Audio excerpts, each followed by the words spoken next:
Hello friends, welcome back to SJB productions. నేను మీ ఎస్జేబీ. So friends, ఈరోజు మీ ముందుకు వచ్చాను మరో టాపిక్తో. ఈరోజు చెప్పబోయే టాపిక్ ఏమిటంటే టెంకాయ. సో ఫ్రెండ్స్, ఈ టెంకాయ చెట్టు వచ్చేసి మనకు కలపలా ఉపయోగపడుతుంది. అదేవిధంగా పచ్చి టెంకాయలు వచ్చేసి మనకు ఆరోగ్యం బాగాలేనప్పుడు ఆ పచ్చి టెంకాయలు నీళ్ళైతే తాగుతాము. అందులోని పచ్చి కొబ్బరి కూడా మనము తింటాము. అదేవిధంగా ఈ టెంకాయ ఏదైతే ఉందో ఎండిన తర్వాత మనం దాన్ని కూడా యూజ్ చేస్తామన్నమాట. దాంట్లో నుంచి వచ్చిన కొబ్బరిను తురిమేసి మనము చట్నీలకు, అదేవిధంగా స్వీట్లకు అంటే చాలా రకాలుగా దీన్ని అయితే యూజ్ చేస్తూ ఉంటాము. సో ఫ్రెండ్స్, దీనివల్ల మనకు ఆరోగ్యంగా ఏదైనా ఆరోగ్య లాభాలు ఉన్నాయా అనేది ఈ వీడియో. సో ఫ్రెండ్స్, దీనివల్ల ఈ ఆయిల్ కూడా వస్తుందన్నమాట. కొబ్బరి చెట్ల నుంచే కదా ఆయిల్ కూడా వస్తుంది, అది మనం తలకు రాస్తూ ఉంటాము. అదేవిధంగా సబ్బుల తయారీలో కూడా ఈ ఆయిల్ని అయితే ముడి సరుకుగా వాడుతున్నారన్నమాట. అంటే రా మెటీరియల్గా ఈ కొబ్బరి నూనెని అయితే వాడుతూ ఉంటారు. ఇన్ని అయితే మనకు దీనివల్ల లాభాలు అయితే ఉన్నాయి. అందుకే దీనిని మనము కల్పవృక్షం అని కూడా అంటాము. అదేవిధంగా కొబ్బరి చెట్టుకు వచ్చేసి ఒక డే కూడా ఉంది.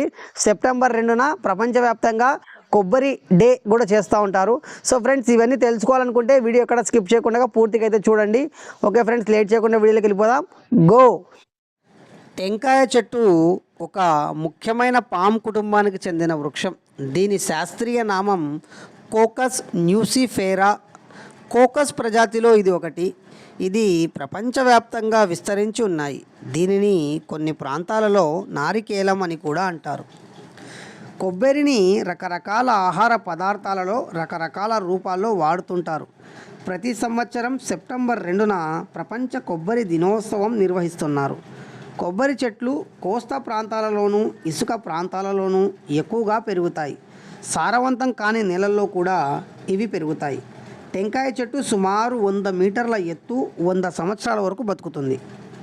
భారతదేశపు సాంస్కృతిక జీవనంలో కొబ్బరి చెట్టుకు ముఖ్యమైన స్థానం ఉంది. దీనిని కల్పవృక్షం మరియు స్వర్గానికి చెందిన చెట్టు అని కూడా అంటారు. కొబ్బరికాయలో నీరు, కండ ఉంటాయి. గట్టితనం గల నారతో కప్పబడి ఉంటుంది. కొబ్బరి బోండాలలోని నీళ్లు చాలా పౌష్టిక గుణాలు మరియు ఔషధ గుణాలు కలిగి ఉంటాయి. బలహీనంగా ఉన్న వ్యక్తికి గ్లూకోజ్ దొరకనప్పుడు కొబ్బరి నీళ్లను ధారాళంగా వాడుకోవచ్చు. ఈ నీళ్లు శరీరంలోని వేడిని తగ్గించి కావలసిన చల్లదనాన్ని ఇస్తాయి. ఇది దప్పికను కూడా తీరుస్తుంది. ఇందులో గ్లూకోజ్తో పాటు పొటాషియం, సోడియం లాంటి ఖనిజాలు ఉంటాయి. ఇవి సులభంగా జీర్ణమవుతుంది. ఇందులో ఎలక్ట్రోలైటిక్ ఉన్నందువల్ల తక్కువ మూత్ర విసర్జన జరుగుతున్నప్పుడు మూత్ర విసర్జనను ధారాళంగా జరిపేందుకు మరియు డయేరియా కారణంగా శరీరంలోని నీరు తగ్గినప్పుడు లేత కొబ్బరికాయ నీళ్లు వాడుకోవచ్చు. అతిసారం, చీము బేదులు, రక్తం బేదులు, సూల వలన కలిగే పేగుల మంటను చల్లార్చడానికి వాడుకోవచ్చు. హైపర్ అసిడిటీ ఉన్నప్పుడు కూడా దీనిని ఉపయోగించుకోవచ్చు. కొబ్బరి నీళ్లు వాంతులు, తల తిరగడాన్ని అదుపు చేస్తుంది. కలరా వ్యాధికి ఇది మంచి విరుగుడు. అతిసారం, బేదుల వల్ల, వాంతుల వల్ల శరీరంలో తగ్గిపోయిన పొటాషియాన్ని శరీరానికి సరఫరా చేయడం, మూత్ర విసర్జనను ఎక్కువ చేయడం వల్ల శరీరంలో ఉన్న విష పదార్థాలను బయటికి పంపిస్తాయి. లేత కొబ్బరికాయ కొంత ముదిరినప్పుడు అందులోని నీళ్లు జెల్లీగా మారుతుంది. దీనిని స్పూన్ కోకోనట్ అని అంటారు. రుచికరంగా ఉంటూ ఇది సులభంగా జీర్ణమవుతుంది. ఇందులోని నూనె, పిండి పదార్థాలు, మాంసాకృతుల వల్ల పేగుల్లో కుళ్ళిపోవడం అన్నది జరగదు. ఆ కారణంగా ఇది మెరుగైన మాంసాకృతులతో కూడిన ఆహారంగా భావించవచ్చు. అంతేకాదు, ఇది శరీరంలో ఎలాంటి విషంతో కూడిన పదార్థాలను చేరనివ్వదు. ఇందులో ఉండే మెత్తటి కండను గాయాలకు రాసుకోవచ్చు. ఈ మెత్తటి కండకు గాయాలను మాన్పే ఔషధ గుణం ఉంది. బాగా పండిన కొబ్బరికాయలో నూనె ఎక్కువగా ఉంటుంది కాబట్టి ఇది బేదు మందుగా, క్రిమి నాశినిగా కూడా పనిచేస్తుంది. ఇందులోని నూనె కడుపులో ఉన్న ఆమ్ల విసర్జనను అణిచిపెడుతుంది కాబట్టి ఎసిడిటీతో బాధపడే వారికి ఇది మంచి మందు. కొబ్బరిని తురిమి చట్నీలకు, కూరలకు మరియు స్వీట్ తయారీకి వాడుతుంటారు. బెల్లంతో కలిపి కొబ్బరిని తింటే మోకాల నొప్పులు రావు. కొలెస్ట్రాల్ ఎక్కువై బాధపడేవారు డాక్టర్ సలహా మేరకు మాత్రమే కొబ్బరిని వాడుకోవాలి. ప్రాచీన కాలంలో ప్రపంచమంతటా ఆరోగ్య పరిరక్షణకు వాడిన సహజ ఫలం కొబ్బరి. నేటి ఆధునిక మేధావి వర్గం కూడా కొబ్బరిని అనేక ఆరోగ్య సమస్యలకు సమాధానం అంటుంది.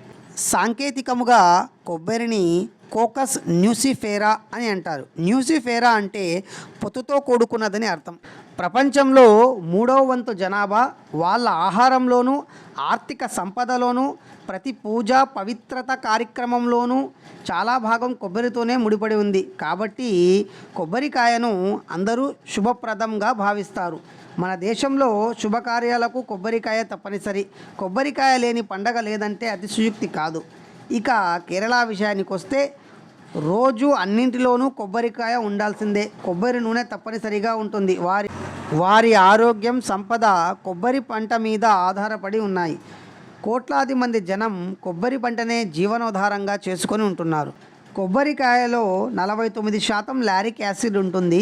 ఇది తల్లిపాలకు దాదాపు సరిసమానమట. కొబ్బరి నూనెలో ఉండే fatty acid viral, fungal, bacterial వంటి వాటిని తగ్గించడంలో సహాయపడుతుంది. పోషకాలతో కూడిన ఆహారాన్ని, పానీయాన్ని అందించడంతో పాటు ఆరోగ్యాన్ని కలిగిస్తుంది. కొబ్బరి చెట్టులో మనకు ప్రతి భాగము అన్ని రకాలుగా ఉపయోగపడుతుంది. అందుకే దీనిని మనుషుల పాలిట కల్పవృక్షం అంటారు. ఏ సీజన్లోనైనా తాగదగినవి కొబ్బరి నీళ్ళు. లేత కొబ్బరి నీళ్ళల్లో కార్బోహైడ్రేట్లు తక్కువగాను, కొవ్వులు అసలుండవు, చక్కెర పరిమితంగాను, పొటాషియం ఎక్కువగాను ఉంటుంది. కోకోనట్ వాటర్ ఆరోగ్యానికి ఎంతో మేలు చేస్తుంది. ముఖ్యంగా ఎండాకాలంలో బాడీలోని నీటి కొరతను రానివ్వదు. ఈ నీళ్లు తాగడం వల్ల మనకు రోగనిరోధక శక్తి పెంచుతుంది. లివర్ హెల్త్కి కూడా మంచిది. కొబ్బరి నీళ్ళల్లో యాంటాక్సిడెంట్ గుణాలు పుష్కలంగా ఉంటాయి. కాబట్టి రోజు తాగడం వల్ల బాడీలోని అనేక రకాల టాక్సిన్స్ బయటకు వస్తాయి. ఈ నీళ్లు తాగడం వల్ల గుండె ఆరోగ్యంగా ఉంటుంది, బీపీ అదుపులో ఉంటుంది. బరువు తగ్గాలనుకునే వాళ్లకు ఈ నీళ్లు తప్పనిసరి. జీర్ణకోశ సమస్యలతో బాధపడే చిన్నపిల్లలకు కొబ్బరి నీళ్లు మంచి ఆహారం. మూత్ర సంబంధమైన జబ్బులతో, కిడ్నీలో రాళ్లతో బాధపడే వారికి మంచి మందుగా పనిచేస్తుంది. కొబ్బరి నీళ్ళల్లో విటమిన్ ఏబిసి, రెబోఫెలిన్, ఐరన్, ఫాస్ఫరస్, పిండి పదార్థాలు, కొవ్వు, ప్రోటీన్ సమృద్ధిగా ఉంటాయి. కొబ్బరి నూనెలో 50% లారిక్ ఉంటుంది. దీన్ని వంటల్లో అధికంగా వాడితే గుండెకు రక్త ప్రసరణ సక్రమంగా జరగదు. కొబ్బరి నూనెలో విటమిన్ ఇ అధికం. ఇది చర్మాన్ని కోమలంగా తయారు చేస్తుంది. రోజు 2 చెంచాల నూనె తీసుకుంటే జీర్ణ వ్యవస్థకు మరియు థైరాయిడ్ సమస్యలు ఉండవు. కొబ్బరి నూనె జుట్టుకు మేలు చేస్తుంది. కొబ్బరి పాలు తలకు పట్టిస్తే వెంట్రుకలు కాంతివంతంగా మారుతాయి. విద్యుత్ లైటింగ్ ఆవిష్కరించడానికి ముందు కొబ్బరి నూనె ప్రధాన చమురుగా ఉండేది.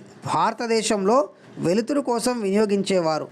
కొబ్బరి నూనె సబ్బు తయారీలో ముఖ్యమైన ముడి పదార్థం. ఈ నూనెతో తయారు చేసే సబ్బులు ఇతర నూనెలతో తయారు చేసిన సబ్బుల కంటే ఎక్కువ నీరు నిలుపుకుంటుంది. అందువలన తయారీలో దిగుబడి పెరుగుతుంది. ఇది హాట్ అండ్ సాల్ట్ వాటర్లో మరింత సులభంగా నురుగునిస్తూ ఇతర సబ్బుల కంటే తొందరగా కరుగుతుంది. పరిశోధన ప్రకారం కొబ్బరి నూనె SPF విలువ 8ని కలిగి ఉంది. ఇది ఆముదం నూనె, బాదం నూనె, నువ్వుల నూనె, ఆవ నూనె వంటి ఇతర నూనెల కంటే తులనాత్మకంగా ఎక్కువ. ఇది సహజ సన్బ్లాకర్గా పనిచేస్తుంది. కొబ్బరి నూనెను జుట్టుకు రాసినప్పుడు సూర్యరశ్మి నుంచి నిరోధించడంలో సహాయపడుతుంది. సో చూశారు కదా ఫ్రెండ్స్, ఇది టెంకాయ చెట్టు గురించి వీడియో. సో మీకు నచ్చినట్లయితే లైక్ చేయండి, షేర్ చేయండి, సబ్స్క్రైబ్ చేయండి. మీరు ఏదైనా పండు గురించి తెలుసుకోవాలనుకుంటే కమెంట్లో మీ పేరు, మీ ఊరి పేరు అయితే రాయండి. నెక్స్ట్ ఎపిసోడ్లో ఆ పండు గురించి నేను వీడియో అయితే చేయడం జరుగుతుంది. ఓకే ఫ్రెండ్స్, నెక్స్ట్ ఎపిసోడ్లో మళ్ళీ కలుద్దాం. Until then bye.